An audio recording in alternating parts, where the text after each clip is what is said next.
I will say this about cuisine, and I will say this about danger in general. That's where you find the good stuff. Yeah, yeah. If you want that good street taco, if you want that good whatever. Welcome to Story and Craft. Now, here's your host, Mark Preston. All right, here we go. Another episode of Story and Craft. We are back together once again. Good to be back with you. If this is your first episode, my name is Mark. Thank you for checking out the show. Glad to have you along. Today, sitting down with chef, restaurateur, entrepreneur, author, philanthropist, Chef Ben Ford. He's known for his restaurant in Los Angeles called Ford's Filling Station, but he's been involved in something like 27 different restaurants around the Los Angeles area. He's been involved in just all kinds of different projects all over the world, actually, even working along with the State Department. I mean, he's had a very, very intriguing career. We discuss everything stem to stern, his entire career growing up with his father, of course, actor Harrison Ford. Of course, Ben has had a very illustrious career as a chef. Just great stories. This is a food nerd heavy episode. If you've been listening to the show for a while, you know I like talking food. We've had some chefs on before, and this is just kind of a fun talking food and restaurants and kind of what does it all mean and, cultural influences, things like that. Tell you what, do me a favor, always ask if you would, cruise on over to storyandcraftpod.com, specifically storyandcraftpod.com/rate. Drop a few stars, leave a review, and at the very least, just follow the show so you get notified every time we have a new episode. That way, folks get to discover Story and Craft a little easier, and it's a chance for them to take part in the mischief that I got going on here. Okay, so let's jump right into it. Today, it's Food Nerd Central. We're going to have fun. It is Ben Ford Day, right here on Story and Craft. Where are you in Texas, by the way? Very southern tip of Texas, very bottom, an island called South Padre. I'm dating a girl from my girlfriend is from Glen Rose, and I dated an original Austin, Texas Austin. Or I was married to her from San Antonio for many years and have a child from her. So a lot of roots in Texas. Well, do you ever get to if you ever go to Austin, you ever been down to Franklin Barbecue down there to check out? Oh yeah, Aaron's a good friend of mine. He's got to make that line shorter for me. I tell you, anytime I'm down there, I'm like, it was during the last time I was here was during COVID, actually. So they only had pickup orders. But the trick is the $100 pickup order. So you call in an order in over 100 and you skip the line. You just have to you just need a buddy or two to help you eat it. That's how it comes down to. Here it is. Here it is. Someone in LA gave me a way to crack the code. There you go. These are insider tips. The back door works there too for me, but I don't know how it works for most. You've got the stripes to get in there. Now you're in LA, right? I'm in Los Angeles. Yeah, I've been doing projects around the U.S. and since COVID, and so it's been spending parts of time in other places, but. It's been a very exploratory couple of years, but I'm here still based in LA. I've got my children still I've got one child in school here still. So I'm rooted here for the next 2 years at least, but I'm on projects in places like the Pearl and looking in Scottsdale and San Diego and trying to figure out how this new stuff is, but we'll get into that, I'm sure. Are you an LA kid originally? And I know your dad had a place, I think, in I Montana am very or something, or yeah, we have a Wyoming house in Jackson Hole that we acquired in 1978 when it was still kind of a place to go and escape. It's changed quite a bit since then, but no, I'm a real canyon kid from the Hollywood Hills. So I grew up in the crazy 60s and 70s canyons and surrounded by all that. Learned to swim in Mama Cass's pool, and oh, really? Oh, there was a song that got him Sean Mullins. He had a song called Lullaby, came out back I don't know, about 99, 98, somewhere around there. I don't know. He never told me when I spoke with him. He never told me where he was when he came up with the lyrics, but I always imagine him sitting somewhere like at Cantor's Deli and talking and he would just overhear people kind of like yourself, you grew up there, and then the whole song's about like just overhearing these girls just talking about life growing up in LA, and a couple of the parents were in the industry or something, and that always kind of stuck with me. And when I was a little younger, I was like, man, I got to get to LA, and I worked briefly on the radio there, and I was like, I love it here. I lived in Encinitas, North County of San Diego, and I would Yeah, drive up, and beautiful. I had the routine. I'd always drive up, but I was doing voiceover and other stuff and acting, but I would on the weekends I'd work at a station there, and I'd drive up, and I always go to Cantor's Deli, bringing Cantor's back up on Friday nights, and then on the way when I got off the air, I went to In-N-Out Burger, got a chocolate shake, and then drove back down the 101 to get back to Encinitas. So it was a fun time. I enjoyed it greatly. What did you bring up from Encinitas? There has to be like a trade. I had this thing where we had a house out in Wisconsin, and then to Mhm. survive through the summer, I'd bring hot sauce and tortillas from California because you couldn't get them out there at that time. Uh-huh. And then I'd bring smoked fish and Newski's bacon back with me on the return trip. And I started that at like 10 years old. So I was incubating the chef world already, I guess. When did you become enamored with the idea of actually cooking? Was this something that came later in life when you were looking for things Um, to do, or did it kind of kick off when you were like a little? No, it kicked off as sort of a natural inclination. I was just as apt to be found in the kitchen with one of my best friend's mothers, preparing dinner as I'd be outside throwing the football. It might be a 50-50 kind of visit, even when I would go, or if the mother was a particularly good cook. And if the mother was a very good cook, I definitely befriended that kid. And it was akin at the time to them having a swimming pool, probably. It really meant a lot to me, cooking and just the creation and the this ability to work with your hands. My father was a carpenter when I was up until I was 12. And he still kept a workshop. He still keeps a workshop. I'm probably a good worker, even though he was also in entertainment. And so this connection of working with our hands and our craft, was all very important. And at the time when I was eyeing cooking, when I originally was eyeing it, there hadn't been this birth of sort of the celebrity chef yet. And so for me, it was sort of a very good place to explore uh, creativity, free from the exploitations of being having a famous father eventually. you know Mhm. so it was a very comfortable place for me for a long time. As the sort of the celebrity chef kind of part came into it more and more, there became more conflict. But the truth of it, in the beginning, when I was in there in those kitchens early, I was very, very passionate about it and very driven by something that was more mysterious to me. And at 15, I went and I asked my mom to do spend my summer cooking in a restaurant in San Francisco, and I went up and did that. And I experienced Wait, that, had that when you were experience. 15 years old, you asked it. Wow, Yeah, and that's and and, bold. and yeah, it was interesting because at the time I was still focusing on baseball. Baseball was something that I turned. It was a surprise talent of mine at 10 years old. It was Mhm. something that if you're very good at, you kind of have to dedicate your life to. And so I didn't leave a lot of room for other explorations other than cooking. Were you hanging out with Charlie Sheen by any chance? Because I know that was his jam back in the day. No, I think, it was really interesting because I was from the sort of the East Hollywood Hills. I was more from Laurel Canyon, Woodrow Wilson kind of, area. And we weren't from the sort of the provincial part of Los Angeles. We weren't part of society. We kind of Yeah. lived where the grips and the craftsmen worked, and stuff like that. The drug dealer still lived next to the up and coming actor. It Yeah. was an eclectic 60s and 70s setup. But what it was really was an incubator for creativity. I think that if I ask my father what we were like as kids, he'll tell you that we were feral. We're literally Mhm. like running around in this wild environment. But what it bred was, you know, a lifetime of artistry and creativity. It was a wonderful way to be exposed to the world.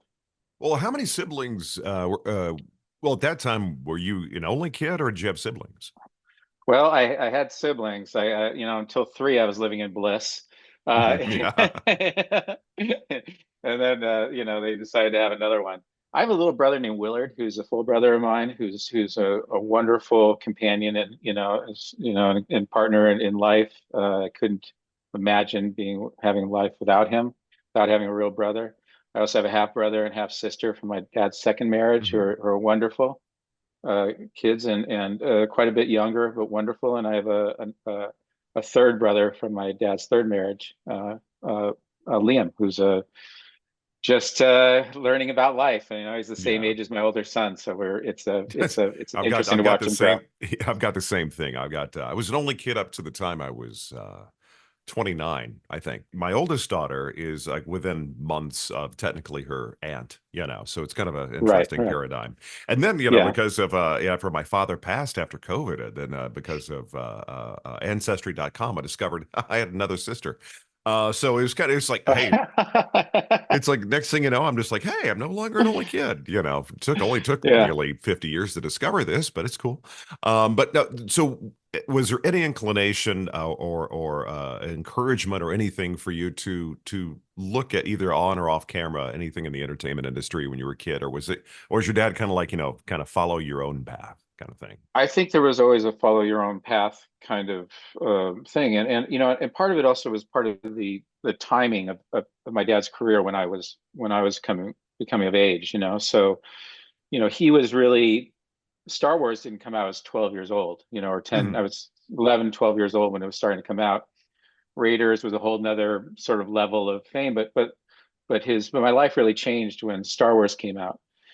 His Before that, I knew him as a carpenter, and so this idea of going to entertainment was still a fresh thing. And he was still going through the assimilation of being what he thought was going to be a simple actor, to trying to figure out what it was like to have to also um, transition into what would be a movie star type of role, I guess. Like American Graffiti about it. Like, were you around when that came out, or So were yeah, you? so American Graffiti was in 72, 73. Mhm. Apocalypse Now was in 72, 73, although it wasn't released until 77. And Conversation, which also he had a small part in, but a very good part in, was in 72, 73, somewhere around there. So he was doing parts, he was doing television, but he wasn't supporting us that way. The day-to-day Mhm. operations, the stuff I had connections to was the workshop next to the house. Right, You know, right, right. so by the time, I was a young kid, my play toys were hammers and chisels and saws and unfortunately sometimes I'd take his drill bits out. At the time these things were very important tools, and Yeah, we yeah. didn't have the money to go and replace these things. And I'd go play in the dirt with them and lose them. And there was many different other things that happened. Me hammering, you know windows that were intended uh, for homes that I had nailed into my tree houses and things like that. So Yeah. there were some mistakes across the way, but it But was a but that free environment. that showed some ingenuity and like wait a minute, there's this thing here and I need a window and it's right there. It's Oh sort of like your yeah, chef's knives. Those they're very protected. They're sacred. It's kind of yes, so yes. the carpenter's tools are kind of the same thing.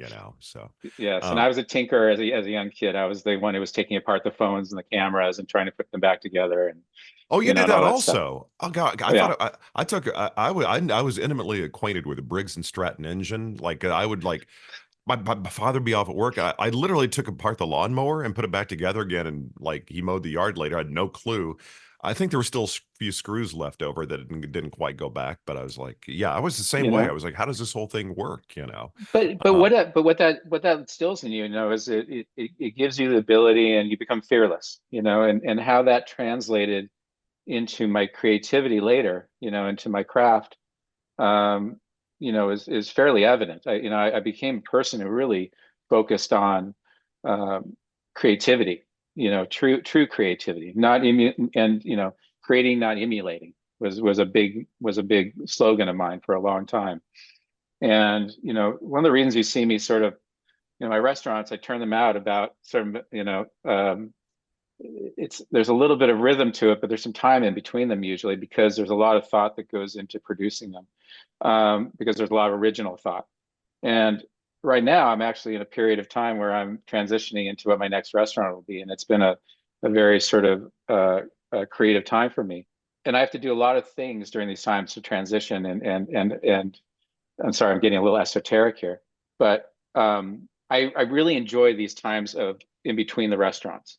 I really enjoy the times of having to fight with not having the clue yet exactly what you're gonna do next. I like the Well, yeah, idea of when you're having. running a restaurant, it's all encompassing. I mean, it's you're married to it. It's day It's in, true, day but there out was once you but there get was going. Yeah. it's true, but there was 2 years between Chadwick and Ford's Filling Station, Hmm. where I was waiting for the messaging to sort of come. I've always worked for restaurants that had that strong messaging. I worked at Chez Panisse, I worked at Campanile, I worked at my restaurant Chadwick. They all had very strong messaging. And that's something that has always sort of guided me and guided my creativity. And so right now I'm in a very exploratory time, and I'm really excited about the next restaurant that I'm working on. And I don't know. What informs you though? Like when you're looking at a restaurant, is it the cuisine? Is it the experience for the diner? Aesthetically, or is it just sort of like It's unfortunately it's more holistic than that, and more cerebral than that. It's a process for me. And generally what I do is, I take the time to sort of, it's interesting. I'm a little bit of a Renaissance man. I sort of delve between these two personalities of being a craftsman and an artist. And my father and I have had this conversation about whether you're an artist or whether you're a craftsman. My father looks at his craft as a craft. He doesn't look at it as, and I know one of the things we want to cover today is the topic of crafts. And I love talking about this subject mhm, in general. But we'll say, a craftsman or a worker works with his hands, a laborer works with his hands, a craftsman works with his hands and his brain, and an artist works with his hands, his brain, and his heart. mhm. And I used to find that sometimes the heart got in the way of my sort of production, as a craftsman. And so sometimes I sort of I go devil back and forth between these two worlds. As an artist, I need to go and find fulfillment, and I need to refuel, and I need to go out and find inspiration and people that I need to be around. And sometimes that it's in the most unconventional places. Sometimes that's going and hanging out with educators. Sometimes it's going hanging out with farmers. Sometimes it's hanging out with other chefs. Very rarely is it actually hanging out with people inside my own community where I'll find that kind of inspiration. And then I wait. And I wait and I do other things. And I do other things. I write cookbooks. I've designed, I've done several other restaurants since COVID. I've opened, I think, 7 restaurants since 2018. But you wouldn't know it, because they're not under my name. Because I'm waiting for that same thing. Because when I create concepts, I truly want to create a concept that is going to make a difference in the community. I don't want to emulate anything that's been successful in the past. I want to figure out a new idea. And Chadwick was like that. Chadwick, my first fine dining restaurant in Beverly Hills, had what I used to call spoon-fed organics. It was 1998 when that restaurant opened, and we used to have our own organic farms. We had foragers. We had, people out there were doing things that were way ahead of the curve as far as that's concerned. And we had a real strong message there. The next restaurant that I ended up doing was Ford's Filling Station after that. And Ford's Filling Station, in order to keep the conversation going, was really about continuing this conversation about the holistic farm system that I was very interested in. Now I was already doing farming. Now I wanted to add in the animals part of it. And so snap to tail cookery wasn't being really done in the US at that time.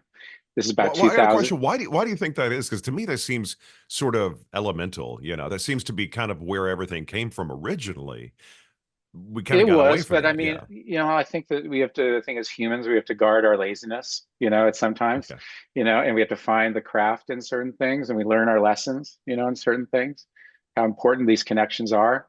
But I think that a lot of it had to do with the economics of it. The middleman, the person selling the meat had figured out a way to close the price point and taken some of the work out of it for the chef, and they looked at that as, hey, this is a great way for me to save a little bit of labor and for me to do what gets lost, what gets lost in the process. Mm. Unfortunately, these are some of the things that are being lost inside the restaurant industry right now too. The time, the ability to grow a chef inside of your restaurant, the ability to teach them and have that time to train them. At Ford's Filling Station, we had so many different programs, whether it be we raised our own animals 80 miles north of Los Angeles. We raised pig, sheep, and goat for the restaurant. We had real butchery programs that nobody was teaching at the time.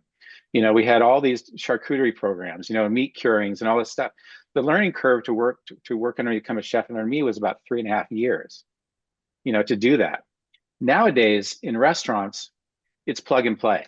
You got to be able to go out there and bring a chef in off the street and plug him in, and he's got to be able to function, pretty quickly.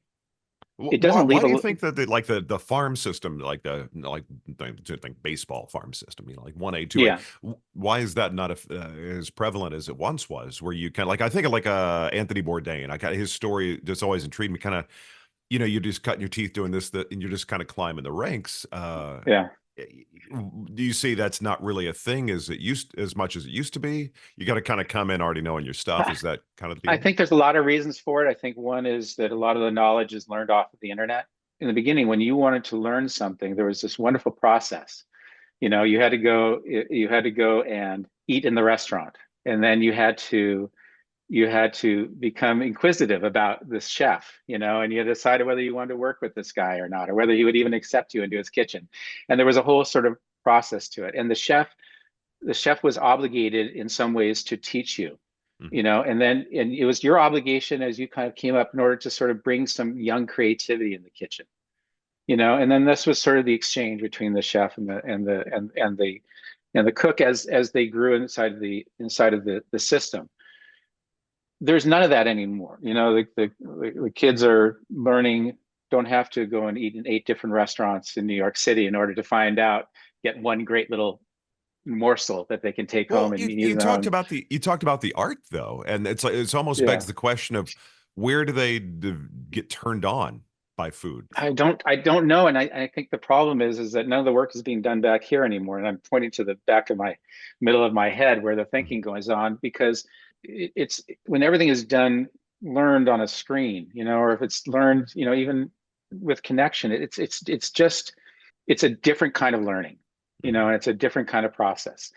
There's a lot less appreciation for that kind of learning, especially from younger people, and there's a lot of needs for shortcuts. Now, I don't want to come off as sounding like a like like a 58-year-old chef that I am, because the truth is I'm a very young 58, and Well, but I and know I what you're find a talking lot. about. I think it seems like without inspiration, you just sort of kind of do you feel it's kind of a not paint by numbers? That's kind of reductive, but I don't know. you- It was so interesting because when we were younger, there was no money to go out and eat in restaurants really either. mhm. It's sort of like there's this there were chefs that would do discounted nights for you, like when I was working in San Francisco, and you'd get like, or your chef would send you into a restaurant and then he would do an exchange dinner for the cooks at another restaurant, so that you'd have some learning processes built in. But it was very difficult, when I started to make a little bit more income as a chef, and not as a cook, when I started to see what they call a chef salary, Mhm. I was able to explore a little bit more into food, and I spent a lot more money, on my education. But now, I don't know necessarily how they learn. I mean, I think a lot of it is, like I said, it's web based and digital based. And so I don't myself get inspired by these kind of connections. I need an authentic sort of, I need to go to the restaurant. I need to touch and feel and smell things still. But I think this is where the majority of the where the connection is starting nowadays. But I think it's fundamentally different. I think it's difficult for chefs that are probably, in my age group. We're in similar, we're looking at our last restaurants. Do we do our, and mind you, I don't build restaurants. When I say last restaurants, I only say that because I build restaurants with the intention of them lasting 20 years, Mhm. you know? And so the messaging that I'm looking for is also something that needs to sustain and be relevant for 20 years, something that's very difficult to find in nowadays world. Or you need to have a concept that is malleable, and you feel like has this sort of messaging that can continue to be delivered through it, where it's more of a conduit. I'm eyeing my last restaurant. I'm looking for that last place to put my messaging down. It's very important to me that I sustain, or I find a way to continue the message that I did while still finding a way to be relevant for the next 20 years. And that's a delicate in between, especially when things are changing so quickly. Yeah. Yeah. I heard Bobby You Flay in know, an interview not too long ago. I don't know what he was alluding to. This was a TV interview maybe a few weeks ago, and he was talking about, the restaurant industry now is facing some challenges. He didn't really expand upon that. I guess the segment didn't really allow for him to kind of go into it. But what kind of challenges now? Is this something that was born out of COVID that just hasn't kind of, changed well, it's or? hard not to be feudalistic. I think that's probably why he cut himself off. Mm. Because we're training ourselves to sort of not be that way because, you know, and someone who's 22 may not even see it that way. You know, they may see something the world completely different way, and they're prepared for it differently. But I do think there's some challenges, that we're facing. I do think there's some challenges we're facing, particularly here in California as Is well. it because people are more of a delivery culture at some level that they're actually going into the Oh, restaurant? it's so much more complex than that. It really has to do with, we're adding another layer onto it now with immigration and some of the political things that Oh, that could yeah. affect the restaurant industry. But aside of that, you know, those are just question marks.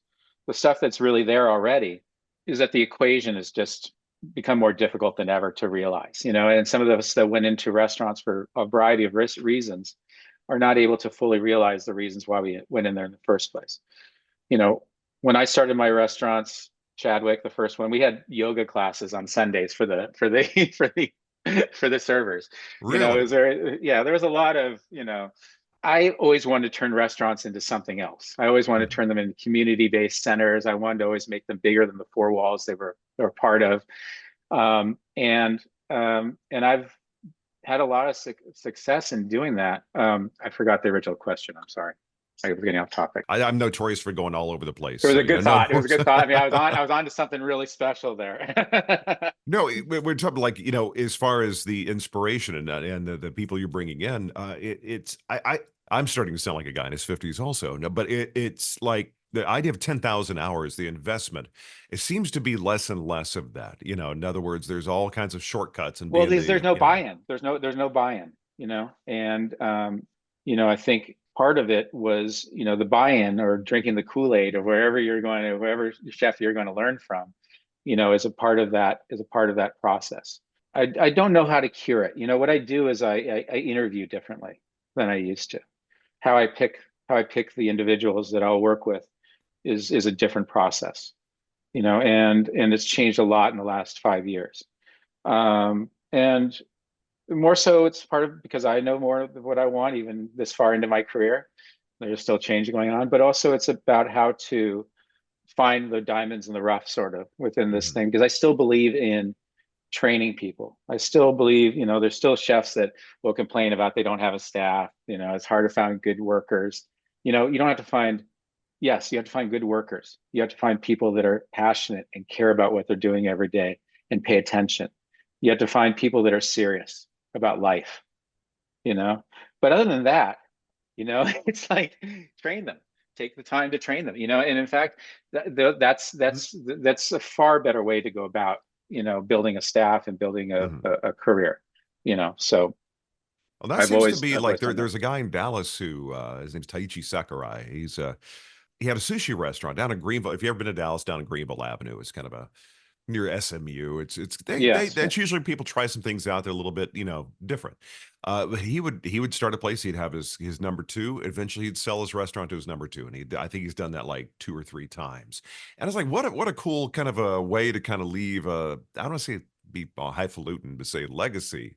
But you've got an imprint on, people know Yes. but your guys that you train then have a chance to spread their own wings and kind of leave their own brand. And, there's got to be a certain aspect of pride. Like if you go into a restaurant with a chef that you trained and they're doing their thing, it seems like it's. It's a big part of what I do. I mean, it's absolutely it was fundamental from the beginnings of what I do. I have a lot of proteges out there. Some of them are, I think there's 27 restaurants in LA right now that have come out of my kitchens. So there's quite a bit, and the mentoring doesn't stop. I sat down, I'll have lunch with Vinny and Johnny.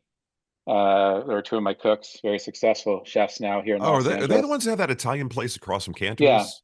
I yes, was yeah. I They've was got a bunch just of. there with my daughter for last Christmas before last.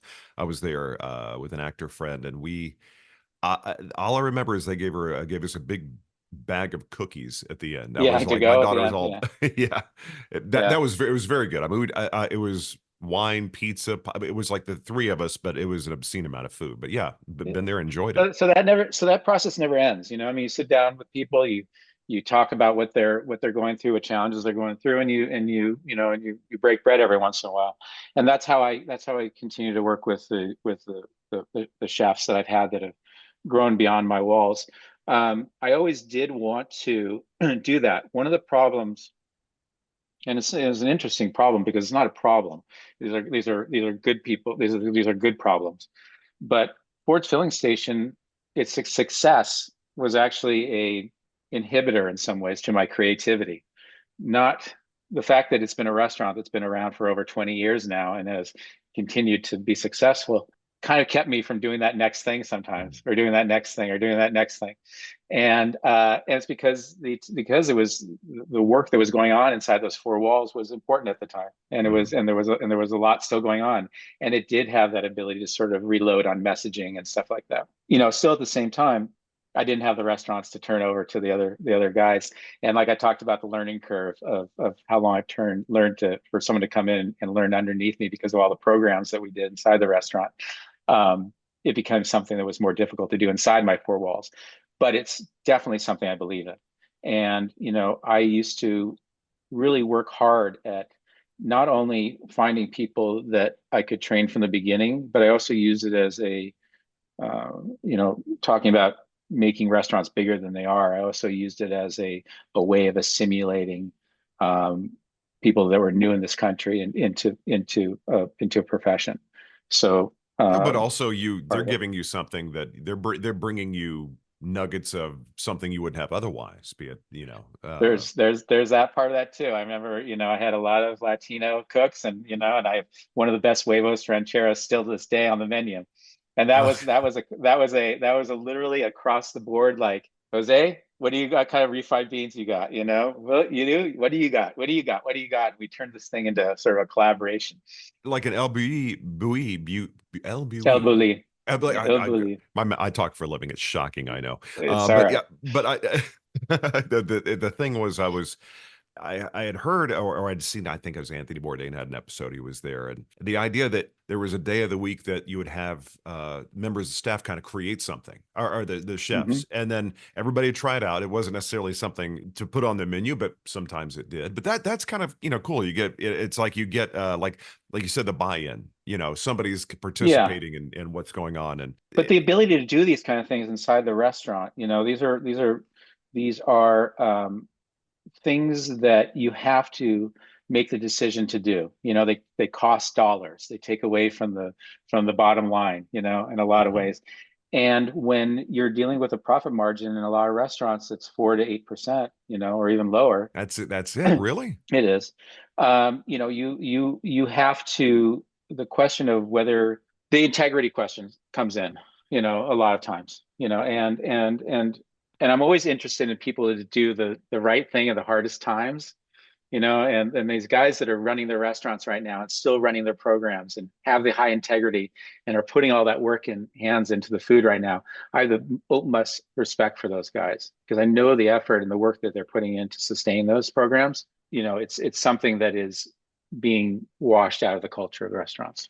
That's a shame because that's kind of what sort of made it not exciting, but for somebody coming into a restaurant and enjoying, there's always something kind of new. There's like a vibe, and you can always tell. Just for me being a layperson, growing up in Dallas, there was a street called Beltline. And everybody, it was actually a suburb called Addison, or it is called Addison. And you have a lot of big national chains come do their test of a concept there. So we always got tons Hmm. of, but my jam was always mom and pop places, was always something, not a big national chain. Yeah. But and when those restaurants that did really well, when they got sold or went under other ownership, seems like the first thing they start cutting is the quality of the ingredients. And there, like you're talking about culture that seemed to shift, and that would just sort of change the whole experience of the restaurant. And then they would either fix it or peter out.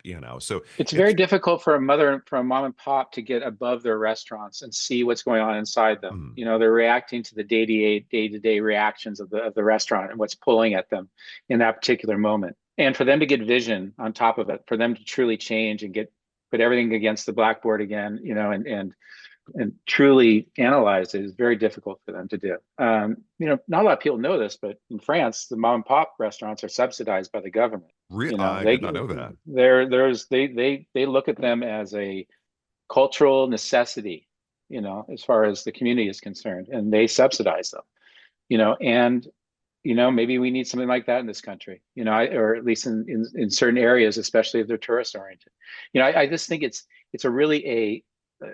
restaurants are really important messages for the community and for those cities. We're getting ready to have the Olympics here in 2008, right?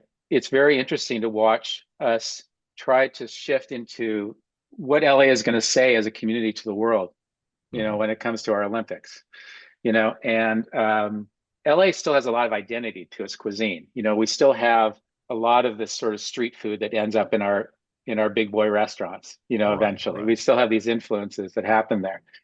But it's not like you're going to New Orleans when you come there and you're trying to discover, if you want to know what LA cuisine is about, at least I don't think it is necessarily. It's not like you're going into some of these destination places. Well, it's like But we after have having that. lived in New Orleans, the thing about that is what New Orleans does, they do it better than anybody else, and you can only get the real deal thing there, kind of in the way they do it. But it's not a lot of other stuff. It's not like LA where you can go and like you want to go find Armenian food. You can go to, you couldn't do that as readily in New Orleans. But if you wanted some proper jambalaya or some etouffee, it's the best in the world, So that's one thing I did love about LA, though. Whatever you're in the mood for, you're going to find it. I'm just very also, a lot of what's captivated me in the last decade or two has been, this region of Northern Baja and Southern California, as a true sort of culinary region of its own. And I'm talking about blurring the borders in between the two. As Northern Baja has sort of become more provincial, it's almost like Mexican Mediterranean cuisine. Right, yeah. It's sort of very similar to kind of what we're doing here and as they're doing their job and lifting their cuisine up there in places like Valle de Guadalupe and stuff, we also, I'm finding more of a kinship between them. And I really want to do a restaurant that blurs the border between Mexico and the US and creates a cuisine that really kind of exists in that region. Whereas everybody goes down for the lobster. I was living in San Diego. Everybody used to, it starts with is it Ensenada? Porto Nuevo. I always wanted to get down there because it seemed like, and from what I saw, I think Andrew Zimmern, I think, had gone down there and featured it, and it was like, wait a minute, that's going on down there. It's a little bit when you think Mexican.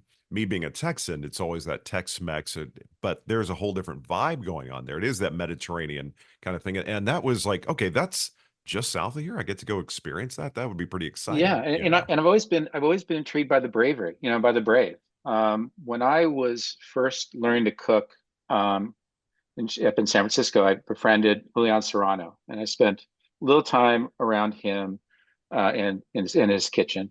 He had a restaurant called Masa that had been celebrated in I think one best restaurant in San Francisco 12 years in a row.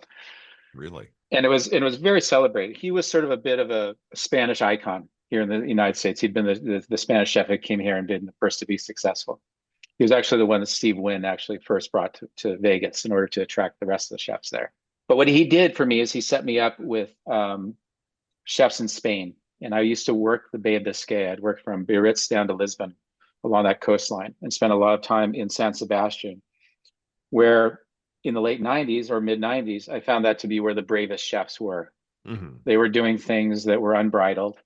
They were doing it with some rules. They had some structure to what they were doing. They had rules, but it was unbridled in some ways. And I'm finding a similar sort of what's going on in Mexico. I'm finding a similar kinship too. Really? And I'm finding it very, very exciting. And I think a lot of people are looking at Mexico and Mexico City, especially in certain important regions, as being, maybe one of the top 5 places to visit in the world culinarily. Yeah, I think Monterrey, which is not too far from here, it's a few hours away. A lot of people who come here live down there. They have vacation properties up here. it's what I hear is there's a lot of kind of cool stuff happening there as well, because it's something like just kind of where they are in the mountains, and it's kind of this isolated little thing. And so, if you always say, what would you do if you're wealthy? I was like, man, I just travel and eat. I would I tell. did I did that. I just lost. It finally took 2.5 years to lose my Oh, 60 pounds. no, my daughter studied last fall. She studied in Barcelona, and she had gone to Portugal a Oh, little bit wonderful. also. And she was telling me it's the what I think turned her on about it is there's just simple things like I'm gonna mess this up. It's pane tomate or something. In other words, Oh it's yeah, just a Pantomime. crusty Good. bread with just Hmm. tomato, just something simple like that. She Hmm. and of course they have different rules over there, which I wish we would adopt on quality of the food and the chemicals and stuff. They don't do that over there. There's Everything's what something it is. about there's something about mundane too, and I can't quite put my finger on it. About as far as cuisine is concerned, when you talk about the simplicity of cuisine, Mm-hmm. and Alice Waters had this at Chez Panisse. We definitely had it at Campanile with Nancy Silverton and Mark Peel, and Nancy Silverton is very good at this as well. And we have disciples that have come off of this. I would say that Suzanne Goen is also very, very good at this. And what they do is they plant seeds in your brain. You'll be having what you think was your highlight of your meal is not the highlight of your meal. The highlight of your meal is what's hitting you halfway during your drive home, and you're going, God darn it, I wish I had one more bite of that, and that and Yeah. that's and that's the dish that you're going to return for, and it's sometimes the most mundane because it can be that surprising. It's usually not a layered or an extent or it's usually not the truffle stuff. It's usually not the dish that, the layered lobster dish or whatever, you know, thing that you would think it would be. It's going to be something simple. And that's something to be paid attention to in cuisine, in a big way. Those are the dishes that you want to have on your menu. I forgot when it was, but Jose Andres, I was watching him once, and he was just got excited about just cutting into a tomato and just like Yeah. there's this love of this, and he said it's almost like caviar. He's like, is it that kind of excitement? I know, kind of harkening back to what you said and talking about art, the art of it, and the and talking about the younger chefs. Are they maybe missing that kind of excitement? I mean, allow Yes. themselves to be Yes. kid-like. Yes, yes, they're missing all the exploration and the play because they didn't necessarily grow up playing, in the same way, and I know this is one big societal, experiment, and I wonder what great next thing we're going to give ourselves as a treat to ruin our creativity and evolutionary. I mean What that very what do you seriously. feel like is not, I want to say, an ingredient, kind of an approach, but maybe something that's getting missed? What they're missing is the time between the notes, the space between the notes. Yeah, yeah. And what I mean by that is sitting with your thoughts. I mean, we're in such a production driven society, and I had to learn. I had to do it the other way. I had to learn to be productive, Hmm. you know, and I still have to learn to be productive because my default is the other way. My default is to you know is to put more work and more hands into things. My default is to, I don't know. It's completely opposite, But what I think it is time, Hmm. and patience, and some of the things that we're losing in general. That needs to be a part of the process. When I know I'm Alan truly, Watts, the philosopher, kind of said something once. He said, even in music, the spaces between the notes are just important. The empty space is just because it defines the notes, kind of like, exactly, uh, exactly, and there's no time for the between the notes anymore. There's not even the notion of understanding that that's important anymore. I don't believe so. At least I don't hear it being talked about. And it's I love that. When I it's still my favorite thing to do is sit down with some of my buddies, and chefs, and we have the ability to with some of the ones who are, this only happens when we're able to get together once or twice a year at some of maybe with these food festivals and things like that, where we're able to get away and truly have some time yeah, yeah. for a That's usually when second. I start seeing the Instagram light up whenever there's, because Yeah. I follow a few guys and I start seeing, oh, everybody's at this thing. Yeah, I'm getting Um, ready to go to one next week, and I'm really looking forward to sitting down with some of the guys that I started off my career with, and that you feel really like you can have these authentic conversations with, where they truly understand every word that you're talking about substantively.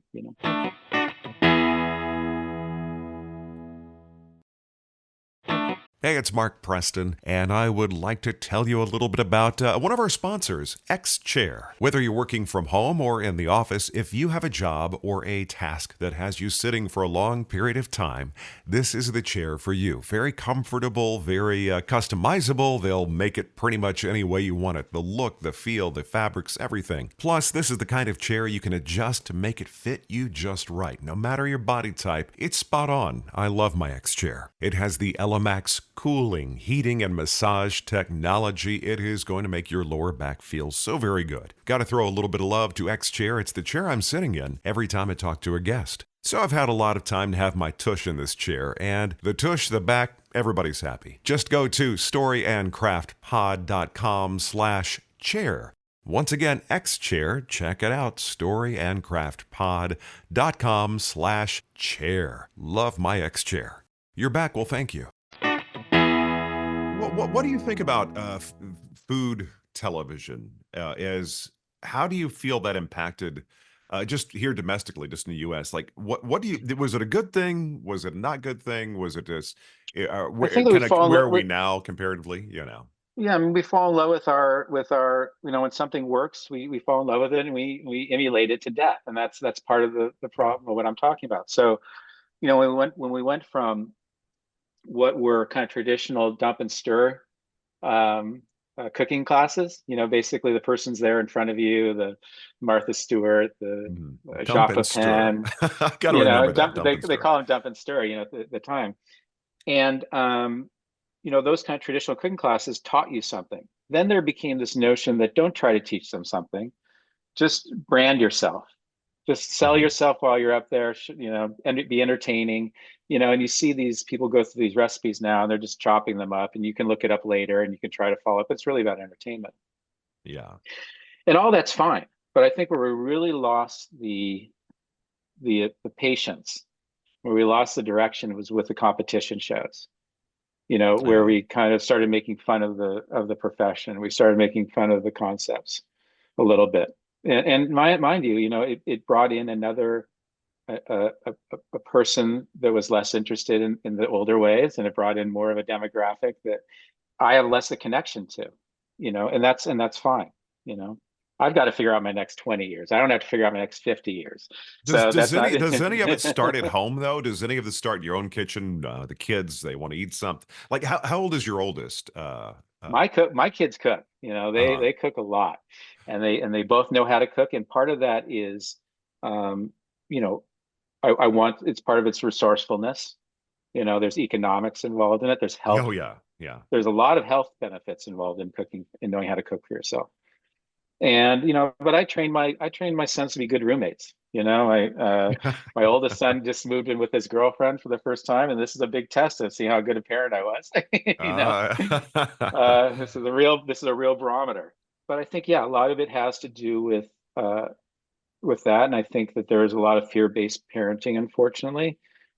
It's really, I don't want to get into parenting advice and things like that because it's really not my expertise.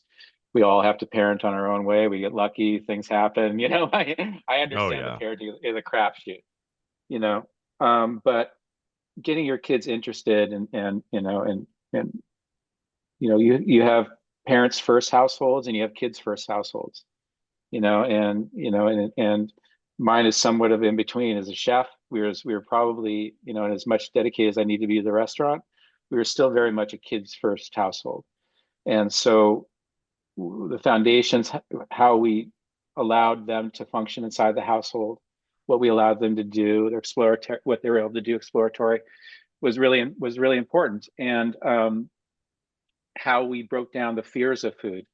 You have to combine this with other kids that are at the table that won't eat tomatoes or don't eat this. And it's not because they didn't want to be. It might be because their parents didn't like it.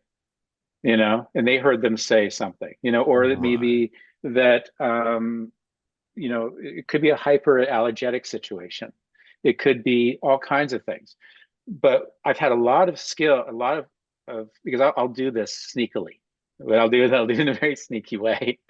I'll do things like, for my son, I'll say, "Do you want to do a cooking class with a few of your friends?" And I'll teach a class for you. And what I've learned from these experiences is that the kids will I've had ones that came to me with real food fears. They wouldn't want to touch Oh anything. They yeah, really, yeah. and I understand some of this is that there are real reasons for this. Sometimes there are psychological reasons for this. Excuse But me. beyond that, I'm talking about just sort of the gray area, the fear-based part of it. I've had kids that, where I exposed them to the process. I got their hands in the food. We do things like make a pizza. You make the dough. You do the thing. It could be making pasta. It could be whatever it is. But they go home, and the next thing you know is they're engaged with their mom in the kitchen. You know, they want to help with the dishes. They're involved in the process there, and there's an opportunity to do that. And they're not afraid of the kitchen all of a sudden. Some of these kids were afraid of that is where the food is. That's where all the dangerous stuff is. And I've had a lot of success. I had moms that have come back to me literally in tears telling me that we made a breakthrough. And I didn't do it with the intention of breaking down these kids and spreading this message that I have. It's just the reaction of what I've had working with some of these kids. So getting kids' hands into things, trusting in them, putting a knife in their hands a little prematurely, Oh, you I did the know? same thing with I know. So, but one of the first things I did is taught knife technique. And it was fun. My daughter Emma, she was much younger. I think she was only 10, and I noticed her do this. I said, "Emma, knife."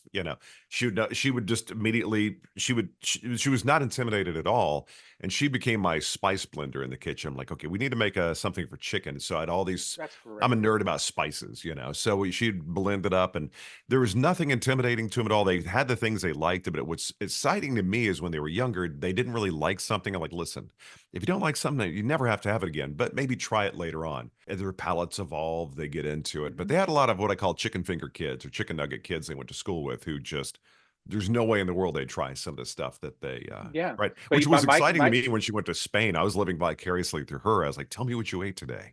yeah, my kid's favorite, my oldest favorite food was eel and octopus Hmm. and escargot. So this is where we're But going they with. got to be exposed to it before they realize. And I know one time we were at a sushi restaurant and they had yakitori and they did tongue.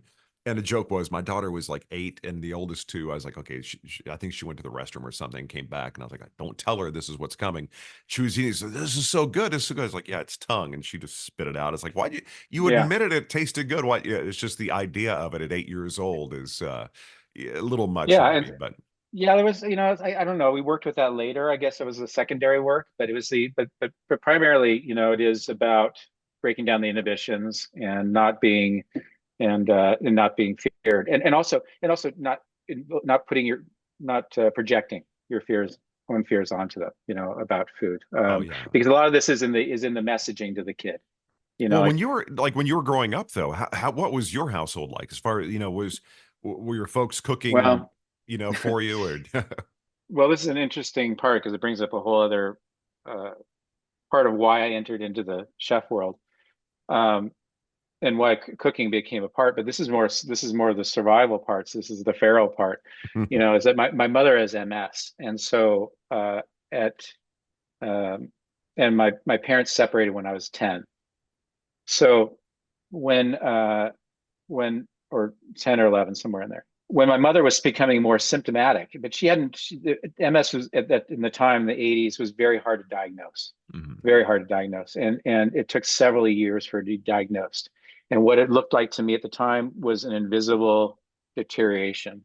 It was sort of you couldn't say, okay, this day was worse than yesterday. It was just like a progression. And what the progression was of her weakening and having less energy for us and having less energy to spend in the kitchen. And this was a woman who would have groups of kids there for several days in a row, and there are a few chefs in LA that pay homage to her as reasons why they're chefs. Neil Fraser will say in every interview that he says my mom was his inspiration for cooking, Really? and she was my inspiration too. So, when she was starting to lose her ability to sort of muster up the energy to do these meals, she started to fill the refrigerator she'd freeze a bunch of steaks and they'd just be there in the freezer. And it was kind of like, if you want to eat, you got to cook.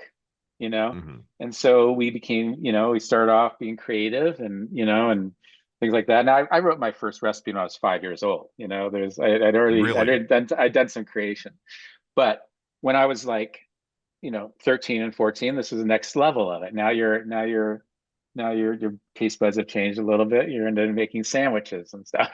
So, I don't know, but it became another beginning of that process for me, and maybe that's led to me why I made that decision when I was 15. The final decision to kind of go into cooking happened when my baseball career was over. I played baseball at USC. I signed to play with the Reds in their rookie leagues, and immediately hurt myself and didn't return to USC for my senior year. I left my junior year to play. And being in this, not really understanding the opportunities in life that were now afforded to me, I was still looking at life as a carpenter's son and all these sort of things. I didn't know how to go back to my parents and tell them that I now, I needed to go back to college. And I literally Mhm. took some of my mom's cookbooks, some of her chocolate pen videos, and kitchen Oh, knives. that was he and Martin Yan. Yan can cook. Yes, That was and yeah, Justin Wilson. They were the trifecta of when I yes, was. and Yeah. yes, and Martin Yen ended up being a instructor of mine later too. So I went up to San Francisco and literally started beating on back doors of restaurants. And my first job that I got was at a small restaurant in North Beach called it was called Rose. It was called RAF, RAF, and it was a Mediterranean restaurant. And I didn't know any of the ingredients. I was like, this young woman sous chef must have thought that I was, took attraction to me and hired me on. And I had no knowledge of it. I'd have to constantly be, they'd ask me for an ingredient, and somebody'd walk by and I'd repeat the word to them and have them go and get it for me, and I'd Mhm. learn what, this pasta was, or things like that. Literally on my first day of work inside the restaurants, this restaurant was owned by the same family that owned the Mack truck company. Mhm. And, actually, you should, maybe I shouldn't slander this. I don't know how far back they can come after me, but this is not a company you want to upset. But they Yeah. had a first day of work. I'm sitting there within an hour, and they're beating up a busboy in this little short alley behind the restaurant. And talk about the conversion of old world culture and new world culture as far as Yeah. restaurants are concerned. I come to learn that this kid is an Italian family. The restaurant was owned by an Italian family. Mac is an Italian family. The kid was like a cousin who had been shipped over to work in this restaurant over the summer, had been stealing things.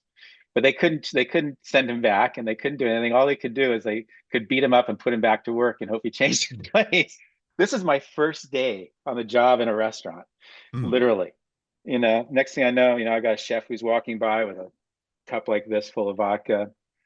I lasted there about 3 months before I found my job at Chez Panisse, and that really was the job that launched my career.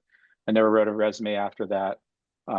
It really installed a lot of the why the Were culture you like became. 15, 16? Was that about how old you No, no, were? Or? no, no. This is now after my baseball career, so I'm Oh, probably about okay, 20. after college, yeah. I'm 21, and I found a place of meaning. A place with a real message to it.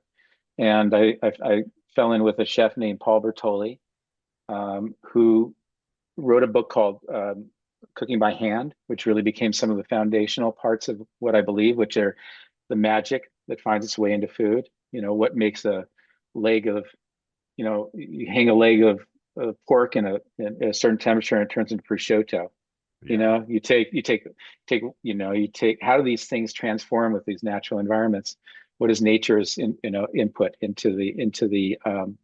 the production of these things? And he started to build not only the nation's notions of messaging and culture and things like that, but also flow, and how you spend your time within the four walls of that restaurant, what your hands are doing, what is your brain doing, how are you emotionally, holistically involved in this entire process, and he taught me a lot about the magic of food and believing in that process.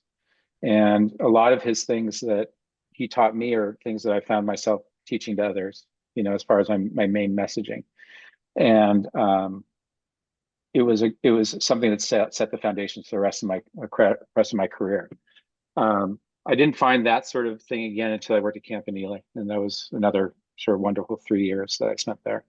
Well, But that's the cool thing about being a chef is when you go to a different restaurant, a different experience, it's almost like going to a different school. It's not um, necessarily a lateral move. It's just you're going to have different experiences, and that all kind of imprints, and there's something that kind of sticks with you that kind of becomes your thing. Kind of yeah, like yeah.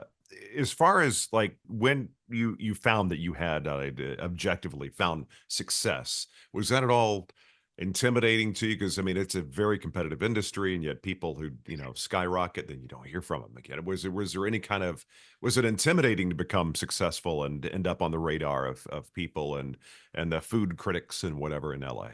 I think that there was um, a real decision to not open my first restaurant too early in my career. To understand that there was going to probably be that I probably would be judged a little bit differently. It wasn't intimidating because I'd waited till I was mature enough to be able to handle some of it. Mhm. I didn't open my first restaurant until I was 30 years old, probably two or 32 years old. So it's probably Not really. 2 or 3 years Okay. later than you would across the curve. I spent a couple more years learning under other people.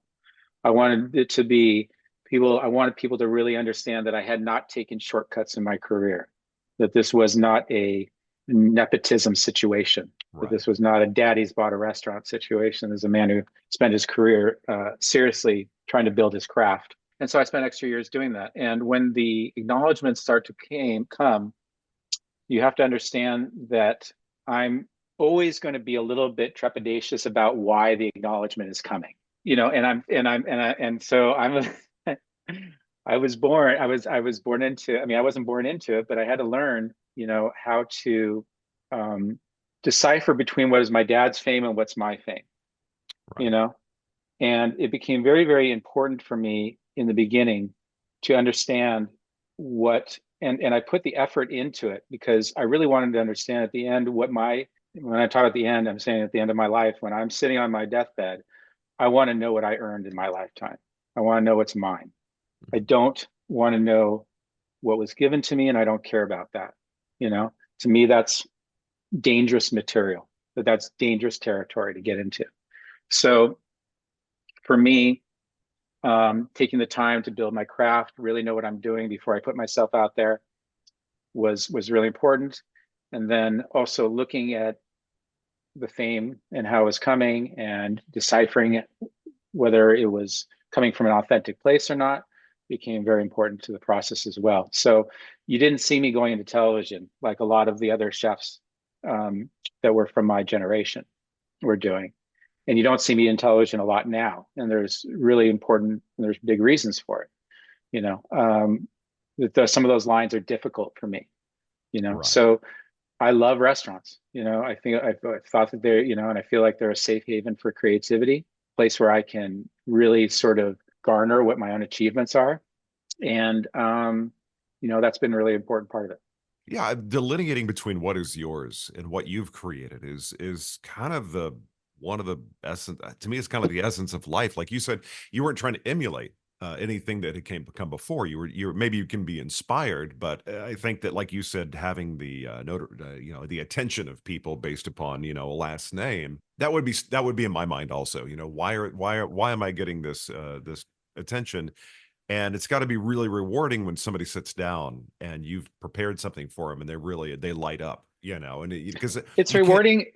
It's rewarding when it comes from the people that matter to you.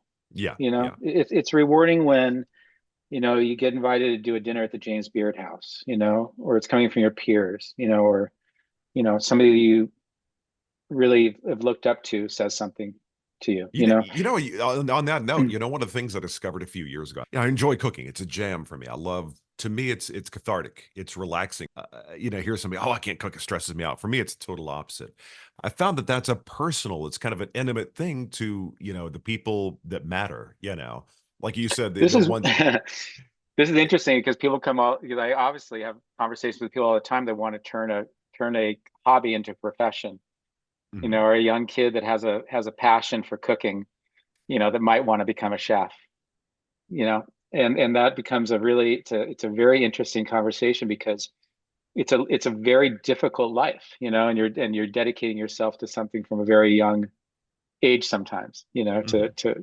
and we know you go through divorces, life changes, your Oh yeah. obligations change, you go in there thinking, gosh, I'm doing great at $20 an hour, I'm paying my rent, I can do all these things. And then you have a kid, and life Hmm. changes. So, looking at what the real reasons are for why you're doing it and why you want to do it and how you want to do it. Are there rules there? Do you, and you have to look at the bigger reasons, just cooking with food is not always enough. There has to be a nurturing quality to what you're doing. And that has to be your love language in a way of how you show your Yeah, love for indeed, others. indeed. Yeah. Because then you're going to take it out and you're going to want to share it, you know? But sometimes it's methodically. Sometimes it's a little more selfish. Sometimes it's making bread in your home, it's taking that time and it's your meditation. And that's got to be okay too. And But that was always a litmus test for me. If I want to cook for someone, I'm like, yes, I want them in my orbit. If I'm like, I can't imagine sitting in my kitchen, sitting in my kitchen cooking something up for them. I'm like, I don't know if it's really as like a dating perspective. That was sort of like, am I really into this situation? And it all kind of came back to like, the investment you make, and it is a personal thing. And like you said, the investment you make, I know you do philanthropic things. I mean, to me, that's kind of a natural offshoot. Feeding, I think Jose Andres kind of like epitomized that, like cooking for someone. And it's what are you involved in right now, philanthropically, that you're passionate about? it's I kind of go to where the need is right now. And I'm in the midst of changing some direction. Like I was mentioned before, I'm very interested in this sort of Baja region. And there's some things I want to do along the border, similar to what, works on both sides. I also work with No Kid Hungry still. That's been a Mhm. main, a very That's a important thing. great It's one. Yeah. something that we started. I was very involved with them from the very beginnings, really. So it's something that we've grown together with, and is important to me.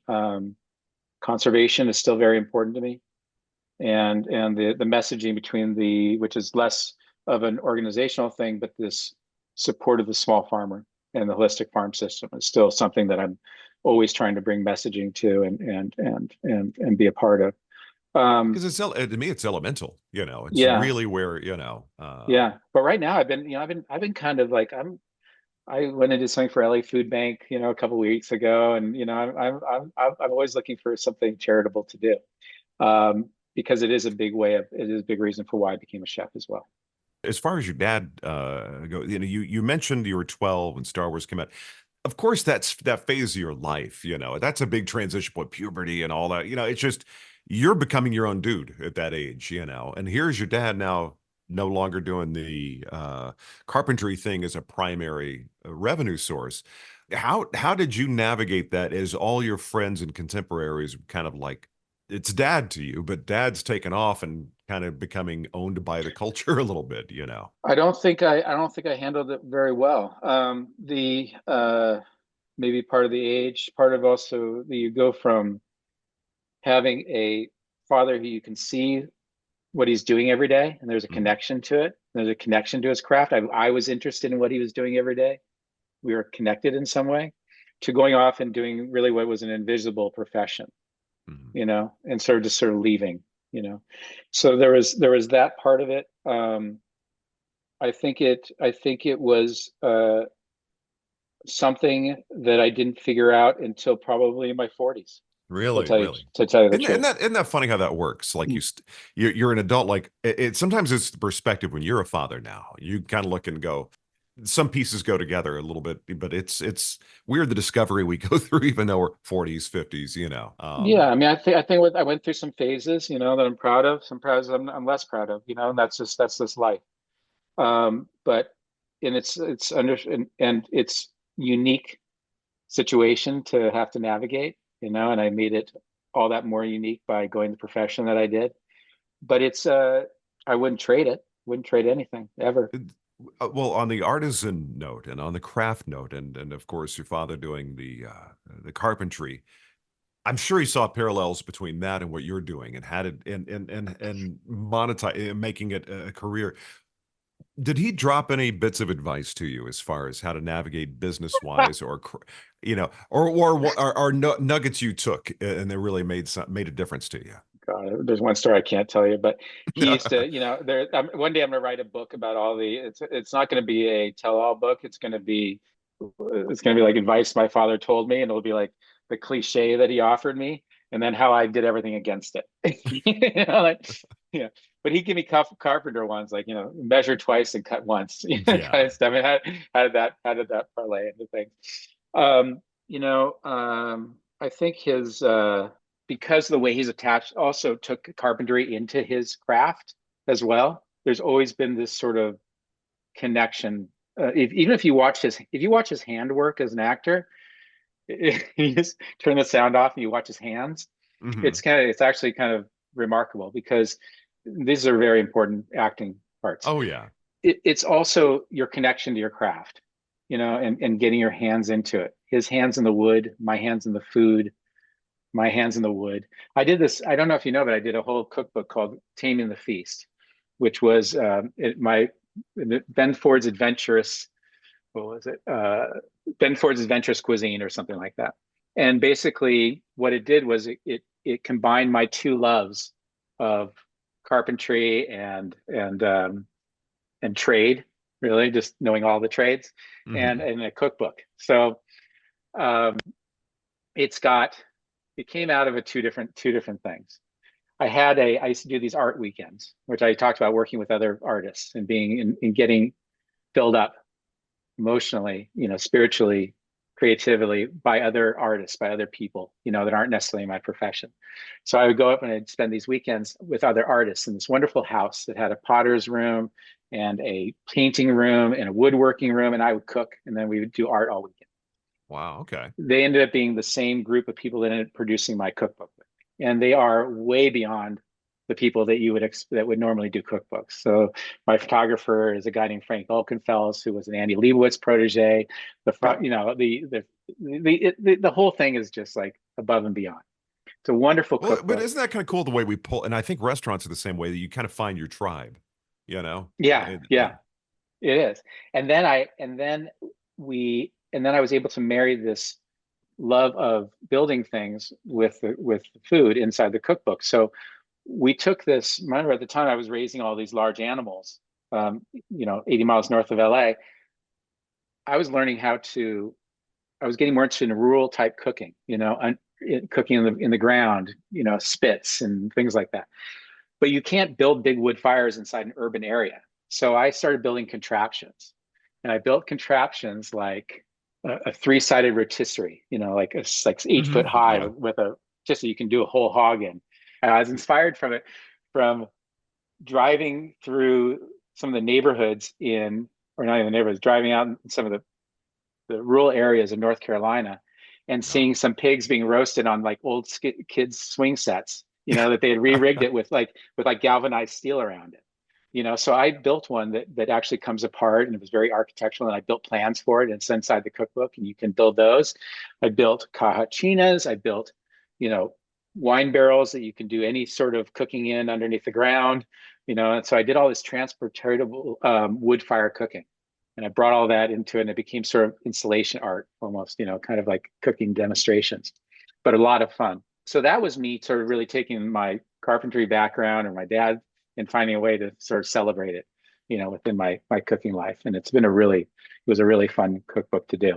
Yeah. I'm One never of the going to things do a just cookbook watching that it, hard again, though. you mentioned it before. It's kind of that idea of you kind of have to, at some level, stay curious, kid like, and explore. That seems to be part as you're going through decision making and evolution and deciding, like you said, what your last restaurant's going to be. It seems like I would suffer from absolutely too many choices, so I'd have to sit with it and see what, because like I do this and because I just, as we drive down the street here, it's funny that there's a couple empty restaurants that used to be like an old Italian restaurant. Like if I had the resources, what would I do? And I'm always kind of, it's one of those things I play with in my mind, realizing it's arguably the most competitive business out there, but I can kind of like pretend, I maybe have if to I hit say the no. lottery. I have to say no way more than yes. I've Oh yeah. definitely made more money by saying no than by saying yes to certain things. And I think that I'm sort of blessed by the fact that I have to find that message to bring to the community and bring Yeah. that some sort of sharp, fresh, fresh, perspective, because it slows me down a little.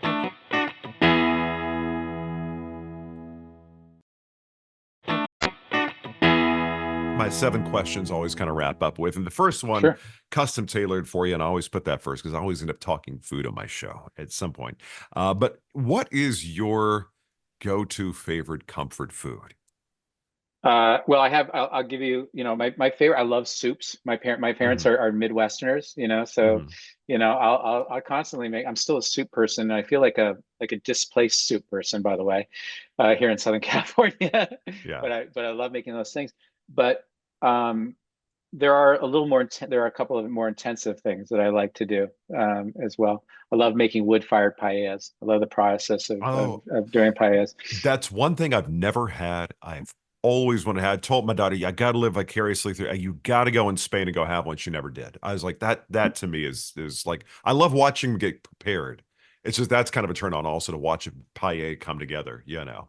Yeah, I just like the process, and I like these, magical things. I love barbecue nowadays. When during Mhm. COVID, I went to, I'd always done barbecue at my restaurants. I'd always had a smoker in the back, but I wouldn't say that I had become a master at it. And during COVID, I became a true master at it. I spent a lot of time Really? with it, and I really perfected a lot of it. And who knows, maybe the next restaurant will be a barbecue restaurant. Whenever I would go as a kid over to somebody's folks' house, they'd be barbecuing, they layer on a lot of sauce. I'm like, if you got to put sauce on it, I'm just salt, pepper, maybe a Yeah. little something. I like it as basic and just let the I agree. That's a Texas style too, and then you get inventive with wood fire, with smoke flavors and things like that. But I love that kind of cooking, as well. Any of the old school craft things, the more patience and hands I can put into food, I love.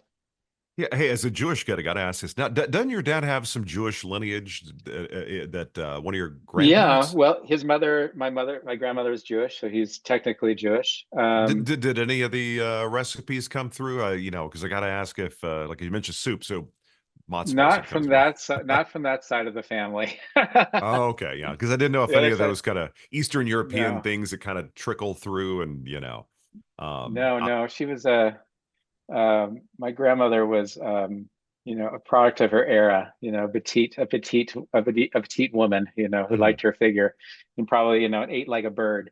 So Oh, okay, that yeah. was her approach. Yeah, no, and I guess technically I would be Jewish up until about 1600. I was 600 AD, which is when they changed the rules, from patriarchal Oh, to the matriarch. well, So, I whatever. know that Adam Sandler's Hanukkah song. Of course, your dad got a little shout out there. Yeah, It's like, yeah, exactly, but exactly. I My kind of Adam forget. and I talked about it. Yeah. He's a No, quarter Jew. He's not an eighth. some of those recipes, that whenever I go to, like I say, LA, it's one of the stations on the cross. Mhm. I've got to go to Cantor's, get that mishmash soup, get myself a salami sandwich. It's just, yeah, I go there every time. I just did a whole I write for periodicals too. So I just did a whole story on comfort food in America and the differences regionally in your comfort food. My comfort food is matzo ball soup and a half a hot pastrami. If I'm truly in the dumps, that's where I'll Mhm. probably go to. Maybe not in the dumps, but maybe I just need a little love, that little internal love. My friend that I went to college with, my roommate, his comfort food he grew up in Palm Springs, like Mhm. on golf courses. So his is like a club sandwich.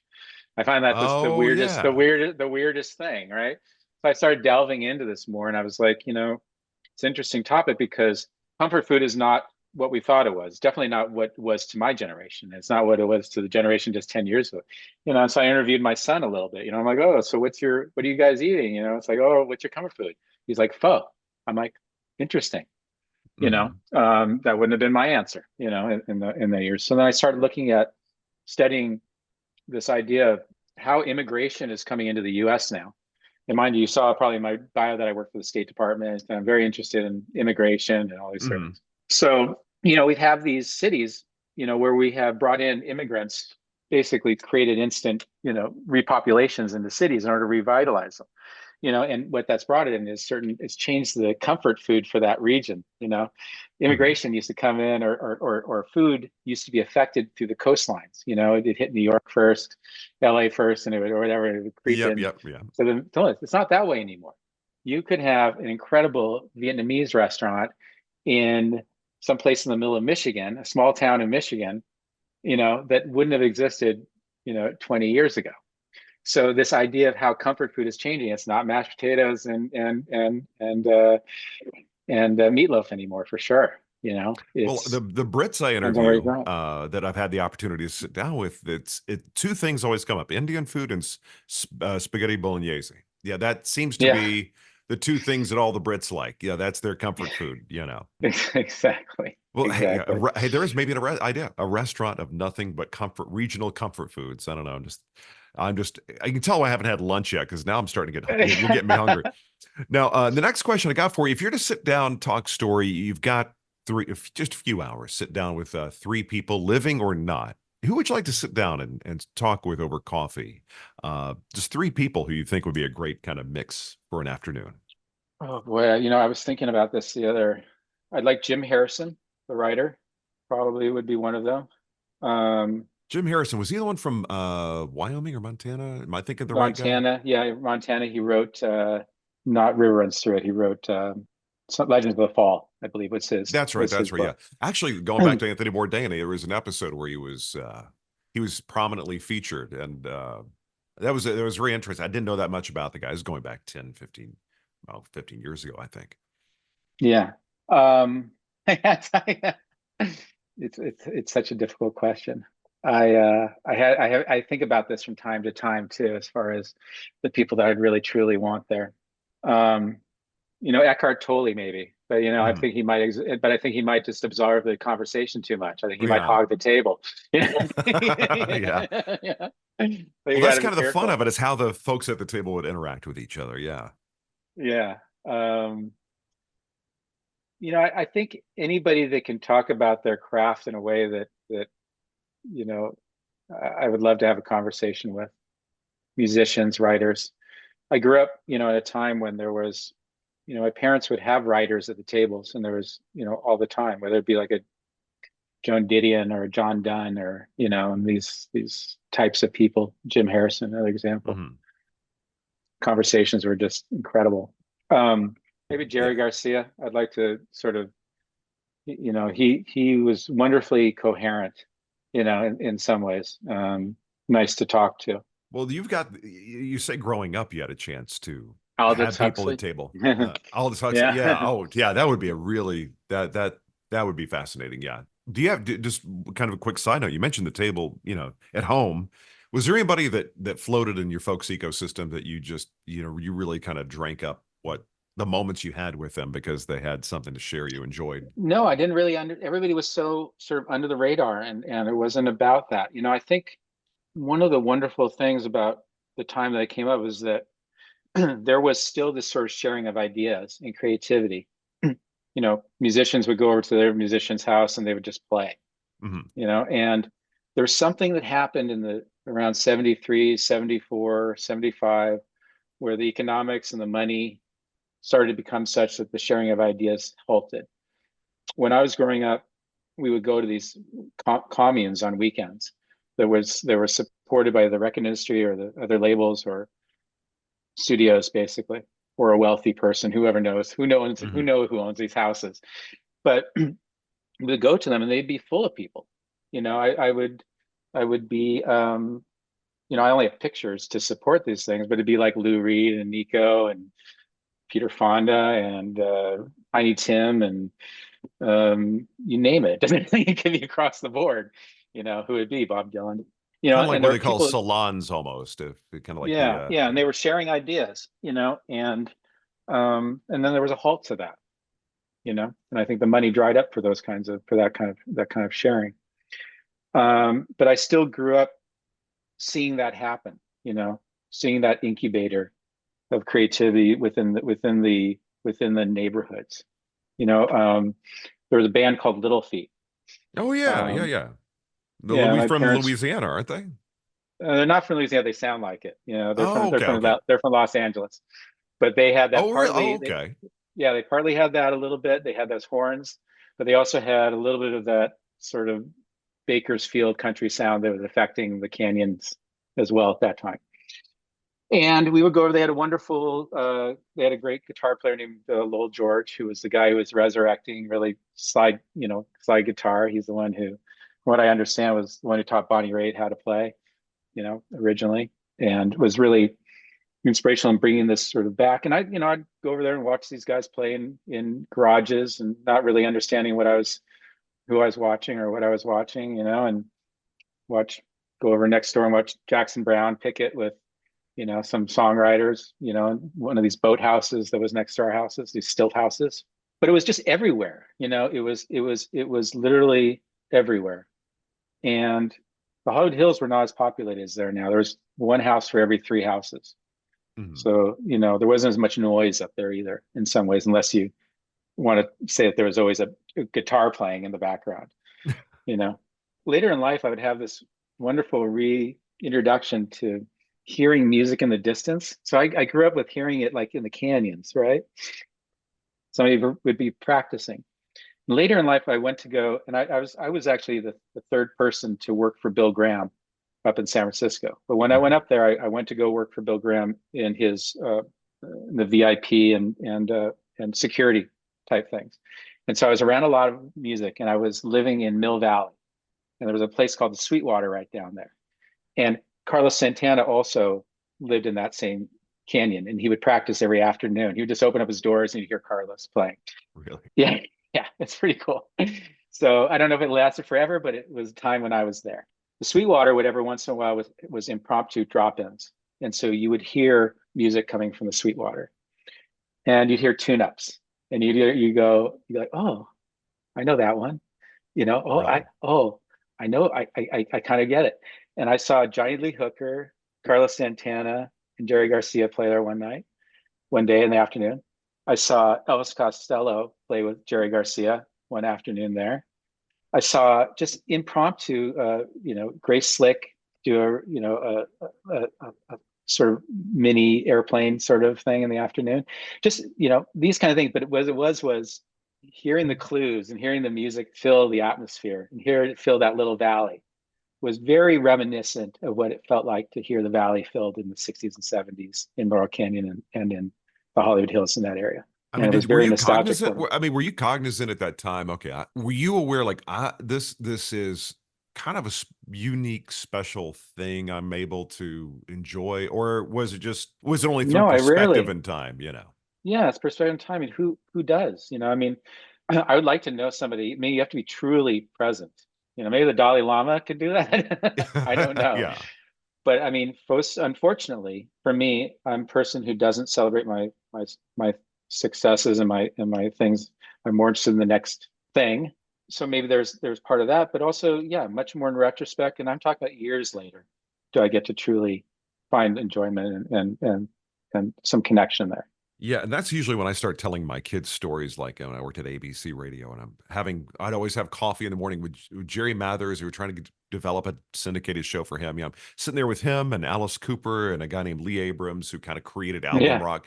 And I'm bumming yeah, his really. Dunhill cigarettes and drinking coffee with him. And I'm like, I know this is kind of cool, but it's only like later on. It's like, oh, wow, that was talking with Alice Cooper about playing golf and stuff like that. It's like I didn't really have the cognition of like, okay, at 20 years old, like this is a cool thing you're going to remember and you're going to be bending your kid's ear about one day, and they're like, okay, dad, whatever, it was No, there's all kinds of things like that in life you think will continue, exactly. and it just doesn't.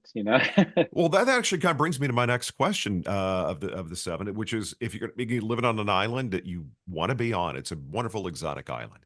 You got to spend an entire year there. There's no streaming, so you're going to have to bring one DVD if you want to watch one movie you can watch over and over again, and one CD or an album. It could be a box set. So for music, you got a CD, a movie, you got a DVD. What would you bring with you for that year on the island? I would bring first choice for a movie would be Babette's Feast, because maybe I could learn a little language at the same time. And that's a movie I haven't gotten through without tearing up yet. So, we'd see if maybe I can, also a exercise. You said Babette's Um, Feast? yeah, Babette's Feast. It's I actually know. it's a subtitle movie, wonderful movie about a woman chef who disappears for some reason or another into the fabric, and she goes to this place on the bluffs and near the ocean. It's destitute, and there's a small town there, and she somehow wins the lottery, and she decides to do this wonderful meal as her last offering to this community that she's, and they never know who she is. Hmm. And she does this incredible meal. And I don't know why it's emotional, but the guy, there's a general there, and he's like, he recognizes her for this dish that she does. Anyhow, it's a great movie. And a CD. Wow. I mean, See, I know music is kind of that thing, as you music is start a looking huge. different. Yeah, you different eras of your life and different. It's to me, music is a lot of like food is kind of how we define our experience. If Well, this I've is what I ate, destroyed this. some album. I've destroyed some albums too, and you bring in the notion of do I need island music? Because it's like when you ever try to bring something back from a displacement. If you go and you Uh-huh. buy that shirt in Spain, you really think it's going to mix in really well. You love this colorful shirt that you're going to get in Spain. You're going to bring it back, you hang it in your closet, and you're like, that's never going to work. Same with that cassette that you got from, you loved that little band that you saw in wherever you saw them in the islands. Doesn't Yeah, always translate. Um, it would probably be Exodus by Exodus. Bob Okay, Marley, and that's only stuff because like I'm that. going to be on an island for a year. Yeah, if you were to say next question, from the time you get up to the time you go to sleep, what would be the component parts for you of a perfect day? Like if you at the end of the day put your head on the pillow, go, this was perfect. All these things came together. What would those things be? What would the component parts be for you? God, I love free work days, which sounds like a weird thing, but they're some of my favorite days. And I crave creative space a lot of time, and I've talked about this that time between the notes. Hmm. Um, any day that where I have the time to wake up in the morning and have a selfish hour to myself, of some sort of meditation, and I don't mean meditation in its truest sense. I mean a walk, time outside with my cup of coffee, an hour to sort of just set the day, and then to really harness my creative time that I have in the morning. And I usually get about 3 or 4 hours of that, of truly inspirational, non-clouded, creative time. And how I feel, how I would, and to be able and free to fill that creatively however I want, whether it be to writing, painting, cooking, doing whatever it is I need to fill my spirit. And then it would be, there would have to be a way of a charitable aspect to my day, either a charitable aspect outside or a charitable nurturing aspect for myself. I would like to talk to 3 friends, Hmm. make contact with 3 people, either visit them in their restaurants or pick up the phone to people I haven't talked to for a while. And then the rest of my day would be dedicated to my kids and being a dad. And that would be the perfect day for me. You That's know. wonderful. So there's inspiration from stem to stern there. Yeah, There's I didn't bring any meals into it. As well, you because heard it's that. assumed you're going to eat at some point. You're gonna. Yeah, yeah, Um, our favorite restaurants. Now, the next question: if you weren't doing this, if somebody said today, "All right, Ben, this cooking thing, this restaurant thing, it's you can't earn a living doing this anymore," what would be an alternate career path for you that would bring you joy? Well, you talked a little bit about me being a Renaissance man, and so I've tried many times to figure out these peripheral things and how do I add on to what I do. I teach, I write books, I do stuff for the State Department, I do charitable, I do all these things to sort of expand. So since I went into licensing my restaurants in 2016, and I've been trying to investigate this question myself for the last 8 years. and I've done and while I'm having fun going into this thing and I'm looking for the messaging and I'm looking for the next great restaurant that I want to do, I've been getting into perfecting the things that I felt like I wasn't proficient at, or I could be better at, or I felt like maybe these are attributes that I could bring to my next restaurant or to further round out my understanding of what a chef is. Mm. And so, opening these restaurants for other people, learning what it's like to do a restaurant for someone else where I'm not the main guy in the room, learning to work with other people, being collaborative. Those opportunities have been things that I've taken the opportunity to do. I've done a lot of I've been also very interested in kitchen or restaurant design and Mhm. in design in general because I'm a sole entrepreneur, for the most part. I have done everything in my restaurants entirely on my own, so I've never, had a partner necessarily that I do this in. So I know about building restaurants. I know about setting up programs. I know about cooking. I know about Mhm. wine. I know about all this stuff.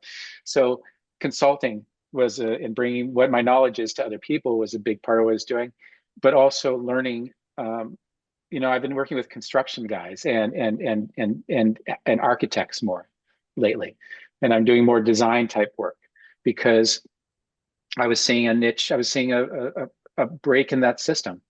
Mhm. The last few restaurants that I've been handed to me, by the time they came into me, they were coming too late into the process. And what was happening is there was no one advocating for the operational aspects of the restaurant. And so now I found a little niche there where I'm consulting on when restaurants are first being built, I'm consulting on advocating for the people that are actually going to operate these restaurants in the Yeah, like future. common sense flow, like, because Constant yeah. touch flow, exactly. And so I found a little niche as far as what I'm doing as far as design, and that's been something that's actually expanded me as far as my abilities on the consulting side, and eventually when I open my own restaurants. Kind of helping people like to realize they got a dream. Say, I want to do this thing, and you can kind of help them bring it to reality. Because the restaurant business, whenever you watch, what was it, Chef Robert Irvine, he does that thing, that Restaurant Impossible show. Hmm. That idea that you start realizing how many people step into this industry with absolutely no cognition of how to do it. They just, I know how to cook at home. So it's really where they seem to fail is on the business side, on the common sense flow kind of an idea. Yeah, They but got you might have people that have a different, restaurants are multifaceted, and I just did a live music venue in Nashville, where it was music first, and then it mhm, had a restaurant. And you couldn't lose sight of that. You couldn't lose sight of what your job was inside that process, And yet I was there to also help this person realize his dream, I mhm, have my dreams. I've done my restaurants. It doesn't do them any good for me to sit there and tell them exactly what to do. You have to sit there and help them realize their dream, mhm. of what they have in a very successful way. That's what I do. It also gives you a chance to travel, get into different experiences, spaces you would normally get into, Yeah, yeah. Doing a restaurant Um, in Nashville is great. I've been able to spread my wings. I did one in Plano. I did one in upstate New York. We did one in Lofton, or not Lofton, Langdon, or whatever, mhm. Virginia. Well, I got to It's know all for the over. one you did in Plano for when I get back to back up north to Dallas to go see friends and whatnot. I got to know where it is, which restaurant it is. Well, that was just that was everything is an exercise, So Yeah. if I see that it's an interesting exercise and there's growth there, I'm going to be interested in it. So this one was a project I did for Barnes and Noble, for the Mhm. bookstores, and they were trying to put alter kitchens. They were trying to put restaurants into their things, give people more of a Mhm. reason for being there. What was wonderful is I got to redesign all the Starbucks kiosks as well within inside these things, and we did Really? several of them in different states. Um, and it was a lot of fun. It was interesting to work with a different rule structure. There are rules, you have to work from it. And there you're working with a Fortune 500 company, Mhm. where all their policies and stuff are in stone. That stuff was written 30 years ago and it's not changing, and so you're going to put a restaurant in there, you got to learn how to do that. And so I loved the process, and I love the puzzles part of that as well. You give Yeah, me your yeah. problems, I'll figure it out for you. I love that. I love that analogy because I that's the same thing I was telling someone the other day about what it is I'm doing. It's like, well, if I want to do a thing, I'm going to figure it out. There's a Latin phrase at Vian. Oh, I'm going to mess up the Latin phrase, but it's if there's a way, I'm going to find it. If there's not a way, I'm going to create it. That's kind of the Yeah. way I've always tried to look at things, and that's kind of the puzzle you get to solve, and that's part of the joy of doing the thing in my mind. Yeah. Now, the last question I got for you is if you're going to try get that DeLorean, travel back to when you're 16 years old, you got a few minutes with yourself. a piece of advice you can offer up that either is going to make that moment of your life somehow better, a little easier, whatever have you, or put you on a little bit different path. What piece of advice are you offering up, 16-year-old Ben? Um, just that that life is not going to be as smooth as you think it is going to be. That life is just doesn't work that way. That it's not a slow progression of success. That there, no matter how successful you are, there's going to be ups and downs. And to embrace all of it. Maybe try to celebrate your life a little bit more when you do have things to celebrate. Yeah, because you did say that you don't typically do that, But absolutely, I think you got to celebrate because it's those. That's why some people are like, oh, it's my birthday, I don't do it. It's like, no, that's find a reason to get people together you care about, and that kind of thing, and celebrate. There's mysterious reasons for why we do things, and Mhm. it's not always the thing you can put your finger on. It's not necessarily about the celebration itself. It's about how it makes you feel, what it does for you. You know. That's wonderful. No, and Ben, I so appreciate been so generous with your time. I really appreciate the opportunity to sit down and kind of hear your perspective is wonderful. Now I'm like next time I'm in LA, I'm like I gotta check out this guy's joints here. I got to do that. But I talked to my son the other day who was in town, and we were put two and two together. It's like, wait a minute. So your dad in the last Star Wars, his son's name is Ben. Was that was kind of funny. He's like, oh, wait a minute. It's like, oh, I wonder if that was playing. It's like, what? But wasn't it Obi-Wan Kenobi? I was, oh yeah, that's the reason why I named him Ben. I don't know if we ever got placed in that way. There was his his character in Apocalypse Now is Captain Benjamin Willard. My brother's name is Willard, so maybe we got thrown Oh, in there, well, possibly. I'd be remiss if I didn't ask you, like if you had your Mount Rushmore two or three films that you just that kind of really stick with you that your dad did that you just like, okay, like he'd come into your restaurant like these are my favorite dishes you do, and you could say, well, this is my You want to favorite know thing. something? You want to know what's interesting is that I've gone back and I've looked at a lot of his things. A Frantic is probably my favorite movie that he did. Witness is probably the second one. Hmm. But my favorite piece of acting that he's done was in last week's episode of Shrinking. The best thing about your dad I love is when he doesn't even have lines, is reading his face in that moment. And this you mentioned hands before, and that's figures into the character. But I love what he's doing with that show. Yeah, I do too, and I think he's really enjoying it. And you can see it. You can see in the product of it, and I don't. It's episode. I think it's season 2, episode 8. I believe is Oh, what I it, or haven't it's gotten that episode far 7. into it yet. I think I'm up to Yeah, 4, I think. I think the episode's Um, his last drink. I believe is what it is, but is what it's titled. But I really you have to understand. I understand where he pulls every bit of acting from. I've mhm. seen the expressions, the things Yeah. like that, probably The without him interactions even with him and knowing. Jason Segel are just when Yes, there was no dialogue, there's just you can sit there and just kind of watch, even going back to I could go back into his library, just he and the last well, the last of the first set of Indiana Jones, Last Crusade. Just the reactions, of being with his dad, or his on-screen dad. That's such a great show. I meant to mention Shrinking because I'm so glad Jason Segel got him on to, that would I think I heard an interview with him and it was a pretty easy decision. It wasn't a lot of laboring over. It seemed like it was like, yeah, we'll do this. And it's such an interesting project because it's not something I haven't seen him do before. yeah, Um, I agree. I agree, but and those to me are the most profound. So it's just a little. You wouldn't expect me to say that, so I just threw it in there. you mentioned the State Department thing a couple times. Is that kind of like a consulting thing you're doing, or No, it was a blue coat thing that Hillary Clinton started during when she was um, uh, or Secretary of secretary? State, Yeah. and that's actually something that Clinton had started while they were in office. Was they would do a lot of policy, a lot of meetings around the table. That they really felt like the cuisine and food was a way to find common ground. Mhm. And then when she came in, she initially found 30 chefs within the U.S. that have particular uh, reasons for being a part of the messaging. Jose Andres was one of them. Rick Bayless, people that had certain talents or reasons. And I was one of the first chefs to be a part of it. I've done several missions. It's always interesting, I did one to Hong Kong, where you are, which it was a $12 billion trade deal with China, where we were doing the beef, the meat export thing. It was about 2016.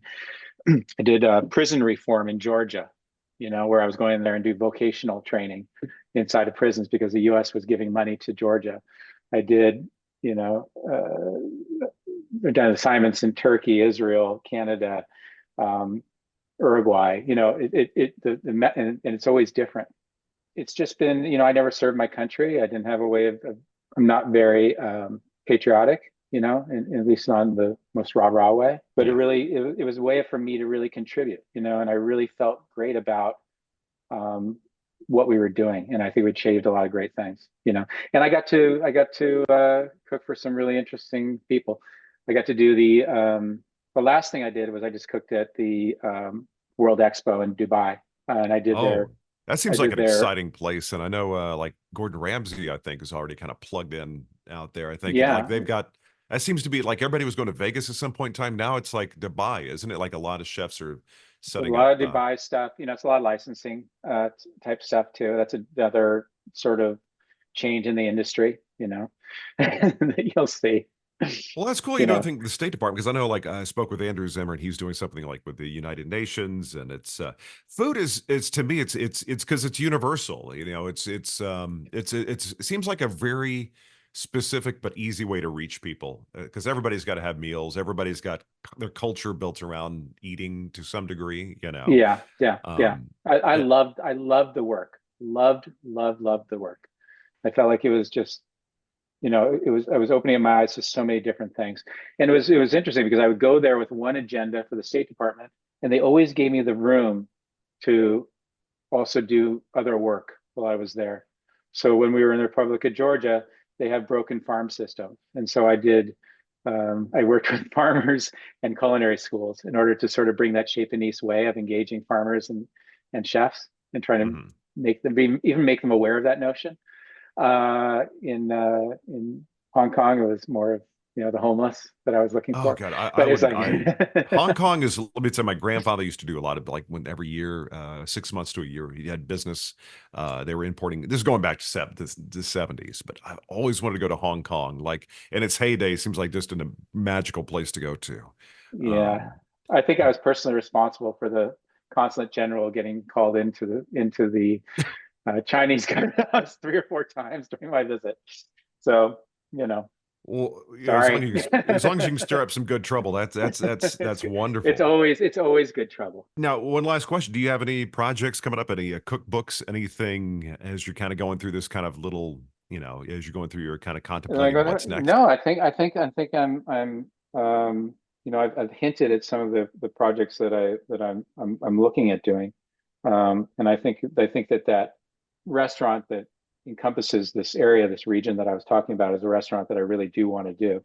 It also brings a lot of my wood fire cooking, small beef programs, all this stuff that I kind of would really like to do. Well, it's exciting because that's actually that Baha Med that they call it. That's a cuisine I'm really interested in. But when you were mentioning earlier, you're talking about Tijuana, and the danger of Tijuana. I will say this about cuisine, and I will say this about danger in general, is that's where you find the good stuff. Yeah. It's always, you're never gonna, if you want that good street taco, if you want that good whatever, you're gonna have to, that's something that take some chances. I got to ask you. I'd asked Andrew and Zimmer and Chef Robert Irvine. Did you ever have a chance to connect with Anthony Bourdain? That the paths ever crossed? Yes, but in a very sort of quick way. I met him one time at Campanile when he had just written his the book that had made him famous. Oh, okay. So it was really at the beginning. Yeah. Yeah, really in the beginning, and then we had a chance to have coffee together about a year before he died at South Beach, Food and Wine. Well, But he did say that was something. my He said, even though you mentioned something about the immigration thing and all that, he said, I don't care, what cuisine you're eating in New York. I don't care how fancy it is. It's being cooked by somebody probably from Mexico. It's like somebody this is who's, very true. yeah. And it's there was a lot of love and appreciation for that. Hopefully we can, we're in an interesting time, right? I think Definitely. Anthony and Z and I are all cut from the same cloth, for sure, 100%. Well, my friend, again, I wanted to thank you. This is a chat more for me. Like, you know what? I like to bring it back around to the culinary thing when I can, because it's just Well, something I enjoy, and I enjoyed sitting down with you, my friend. But certainly, next time I'm in LA, I've got to, besides Cantor's, hopefully by then you'll have your new concept yeah. out there. And Otherwise, we still got one. I still got one in the airport. You got to walk by. So, it's just, I will most certainly check it out. and I will say, I'll leave you with this in that, restaurants, we get stressed from time to time. There are things that happen, but we've always innovated for the better, and we've always created something for the better. And I don't know what's going to come out of these last stresses, but I'm very excited for whatever renaissance or next chapter we see, because we always seem to make the best of it. Yeah, and in preparing the next generation of, like you said, getting them ready to, Well, they're showing screwed, them the but love. you know, You'll find those diamonds in the rough that will carry your legacy forward, my friend. But no, again, absolutely, absolutely. we talk about the art, talking about the craft, but definitely you're all the above, my friend, and I appreciate it. And hopefully we'll have a chance to catch up down the line. Thank you. Well, there you go, Chef Ben Ford. What a great chat. Ran longer than our normal episodes because me and food just love talking food, and I loved his stories. Just a really interesting, very talented guy who's really put his stamp on the culinary world, and of course, love hearing some Harrison Ford stories as well. Why not? Do me a favor if you would, make sure to head to storyandcraftpod.com/rate. Rate the show, leave a review, drop some stars in there. Make sure to grab your podcast app right now. Follow Story and Craft. That way you get notified every time we have a new episode. It's a way to stay up on what I got going on here. All right, I'm going to go grab a bite to eat now. All this talking about food with Ben Ford has made me thoroughly hungry. Maybe the same for you. As I always say, thank you so much for making what I got going on here part of what you've got going on. Joining in for every episode and checking out what I got going on. It does mean a lot to me, and I really appreciate you being here. Okay, so I'm going to step on out, grab a bite. You have yourself a good one, and we'll check you next time, right here on Story and Craft. That's it for this episode of Story and Craft. Join Mark next week for more conversation, right here on Story and Craft. Story and Craft is a presentation of Mark Preston Productions, LLC. Executive producer is Mark Preston. Associate producer is Zachary Holden. Please rate and review Story and Craft on Apple Podcasts. Don't forget to subscribe to the show on Apple Podcasts, Spotify, or your favorite podcast app. You can subscribe to show updates and stay in the know. Just head to storyandcraftpod.com and sign up for the newsletter.